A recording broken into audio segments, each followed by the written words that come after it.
덕분에 쉬인 등 중국계 초저가 쇼핑몰을 통해 유럽에 들어온 직구 정도는 무려 49억 개. 개당 수천 원, 수만 원짜리 값싼 물건들이 쏟아지면서 골목 상권 등 유럽의 지역 경제가 위협받고 있다는 지적이 이어지고 있습니다. Depuis plusieurs années, notre pays assiste impuissant à la montée d'un géant sans foi, sans loi, qui piétine l'intégralité des règles de notre commerce. 현지 패션업계도 쉬인이 특히 파리 중심부 170년 전통의 백화점에 입점한 것에 대해 강한 불만을 드러내고 있습니다. 쉬인이 샤넬이 될 수 없는데 이런 격에 맞지 않는 브랜드를 들인 건 파리 패션계에 대한 모욕이나 다름없다는 겁니다.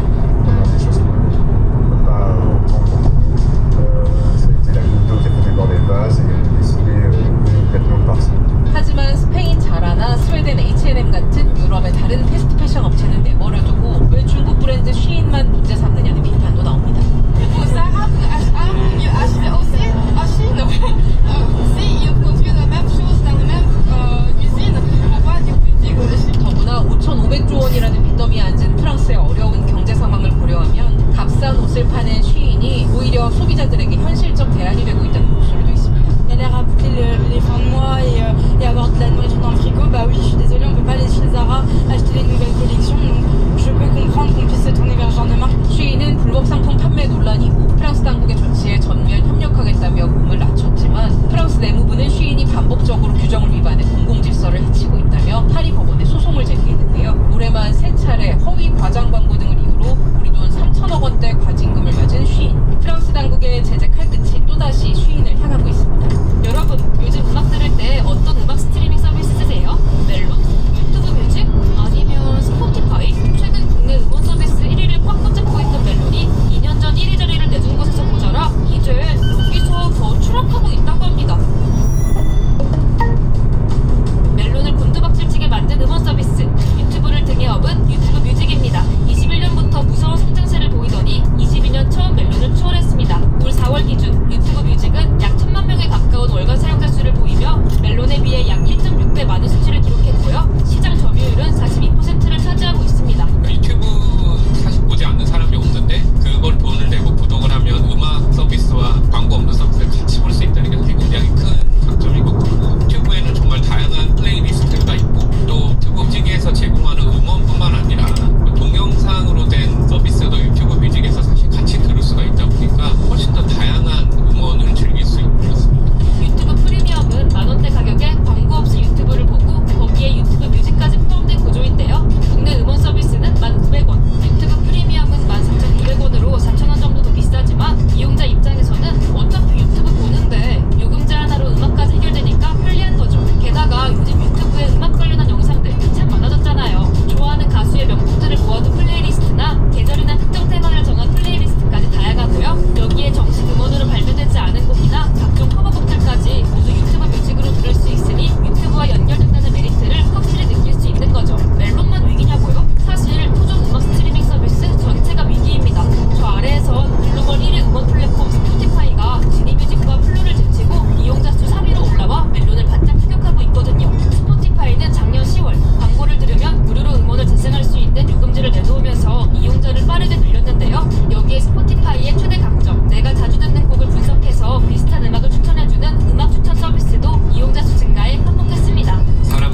랩 다이아몬드에 대한 추세가 많아진 것도 있고 환경 훼손이나 인권 문제 같은 그런 윤리적인 문제에 관심이 되게 높아지는 사회적 분위기에 따라서 관심을 갖는 사람들도 많아진 것 같아요. 이 같은 움직임은 전 세계적으로도 확인됩니다. 특히 약혼 반지 문화가 가장 발달한 미국의 경우 랩 다이아 비중은 이미 천연 다이아를 추월했습니다. 공식 국상에서 랩 다이아를 착용하고 나오는 유명 인사의 모습도 심심찮게 볼 수 있는데요. 지난해 기준으로 전 세계 다이아몬드 시장의 약 12%가 이 랩 다이아몬드로 대체됐고요.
절반이 중국 덕분이라고 할 정도였죠. 그런데 그동안 중국이 기술력을 키워 자동 내수 시장을 빠르게 장악하더니 급기야 독일로 수출까지 하는 상황인 건데요. 지난해 독일이 수입한 전기차 5대 중 2대는 중국산이었다고 해요. 이후 유럽의 관세 부과와 최근 중국 경기 둔화로 수출이 잠시 줄었지만 중국은 여전히 가격과 기술 경쟁력에서 독일을 가장 크게 위협하는 나라로 꼽히고 있습니다. 이렇게 잘 나가던 독일이 흔들리자 유럽 경기에도 먹구름이 들이우고 있습니다.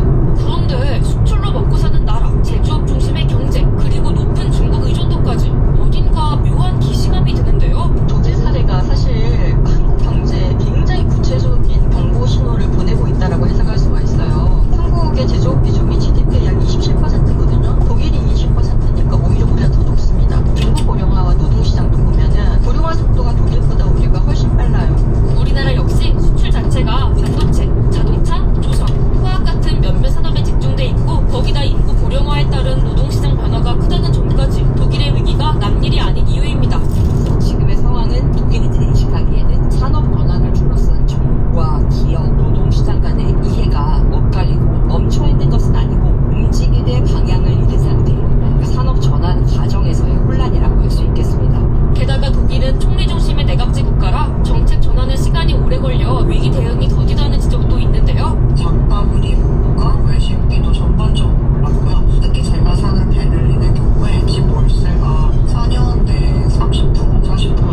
전기료도 내지 못할 만큼 자금 사정이 악화한 것으로 전해졌습니다. 비식품 코너를 아예 비워버리고 지금 고별전을 진행을 하고 있어요. 이번 명절 기간에 실제 고객들도 오지 않고 여러 가지 이제 적자 상황임에도 불구하고 계속 가게 문을 열었는데 하루에 매출이 5만 원밖에 되지 않아요. 국정감사에서도 이 문제가 거론됐지만 MBK 김병주 회장은 2천억 원 현금 증여를 포함해 이미 5천억 원 사재 출연을 했다면서 추가 사재 출연에 대해서는 난색을 보였습니다. 노력은 하겠습니다만 우리 법인과 개인 자금 여력이 부족합니다. 아니, 대한민국 최고의 부자라고 지금 포브스에 나오고 재산이 뭐 흑사자라고 나오는데 우리 법인 가치를 매긴 것 같은데 잘 아시겠지만 저희는 비상장 회사입니다.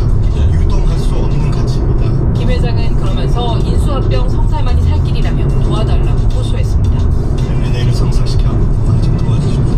실질적인 부도 상황이기 때문에 만약 부도가 나서 모든 매장이 문을 닫는다면 한국 매수 시장에 상당한 악재로 작용할 수 있거든요. 그러니까 정부의 적극적인 개입이 지금 필요한 시점이라고 봐요. 본감 다음 날 홈플러스 측은 잠재적 인수자와의 협의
앞으로 밟아야 될 가능성이 높습니다. 또 이상호관세 문제 완전히 끝난 게 아닌 게 트럼프 정부의 패소 후에도 다른 방법으로 여전히 상호관세를 받을 수 있는 여지는 충분히 남아 있습니다. 위법이 되더라도 이 IPA 적용을 넘어서서 불공정 무역에 대한 보호관리 조항이나 국가안보 이유로 관세를 부과할 수 있는 그런 조항들이 있는데 이런 것들을 사용해서 관세를 다시 재구성할 수 있는 그런 가능성들이 충분히 남아 있어요. 실제로 레빗 대변인도 공식 석상에서 우리는 항상 플랜 B가 있다고 엄포하며